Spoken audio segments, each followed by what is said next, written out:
Puis autre série, tous les jours jusqu'à vendredi, on va nous promener avec vous sur quelques petits ports du Cotentin. Ça rappellera parfois les vacances à certains. Ils ont souvent beaucoup de charme. On va commencer dans l'un des plus petits, Port Racine, qu'adorait Jacques Prévert, le poète, dans le Cotentin, Axel Cariou et Charline Collet. C'est un lieu discret où un escalier de pierre vous conduit vers l'enchantement. 50 mètres de long, 40 de large, Port Racine, le plus petit port de France. Autant dire que les places y sont chères, seuls 25 privilégiés peuvent y amarrer leur bateau. Philippe Sanson a cette chance. Alors les enfants, vous avez bien dormi? Ce matin-là, rejoint par son fils et son petit-fils, il va relever un filet de pêche posé la veille. Oh, la pêche est excellente. Très belle journée, on a une dizaine de sols et un beau turbo. Avec une telle prise, inutile de s'attarder. Retour à Port Racine, moment préféré de Philippe, propice à un petit cours d'histoire. Le port a été construit, c'était un abri pour un corsaire qui s'appelait François Médard Racine, qui est venu s'installer ici vers 1813, qui faisait la course sous Napoléon. Il était à l'abri des regards pour aller attaquer les voiliers anglais. Et vous aussi, vous êtes encore caché quelque part? Non, on est caché, absolument. Oh, c'est vraiment une vue splendide. Un petit coin de paradis. Le va-et-vient démarré, les variations de lumière, Hélène et Michel sont aux premières loges. En réservant une chambre à l'hôtel de l'Erguillière, qui domine Port Racine, ces Lyonnais n'imaginaient pas vivre un tel dépaysement.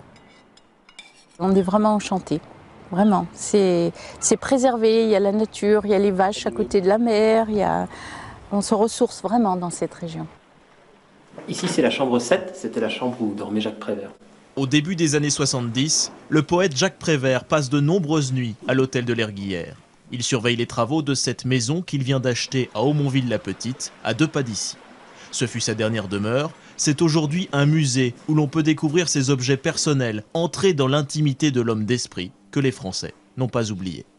Ici, il était bien souvent derrière son atelier, derrière la table, là-bas, en train de faire des collages, en train d'écrire des courriers, de faire des poèmes, bien souvent face aux fenêtres pour pouvoir voir sur l'extérieur.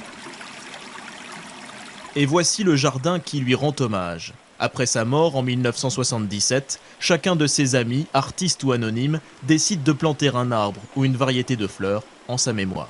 À gauche, vous voyez les roses rouges qui ont été créées par Meillan pour les 10 ans de la mort de Prévert et qui s'appellent Prévert. Et à droite, vous avez l'extraordinaire arbre de Mouloudji, l'eucalyptus.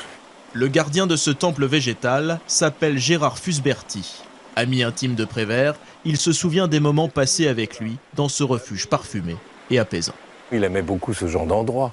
C'est complètement surréaliste pour lui. Vous voyez bien les immenses plantes, les immenses arbres, et puis cette eau qui coule, et les gosses étaient heureux, et c'était le bonheur. Le bonheur de plonger dans cet endroit secret, de contempler les nuances de bleu, les lumières d'été. Même sans le talent de Jacques Prévert, ce tout petit port à l'extrême pointe du Cotentin vous donnera à coup sûr une âme de poète. Superbe endroit, les petits ports du Cotentin, toute la semaine dans cette édition de 13h.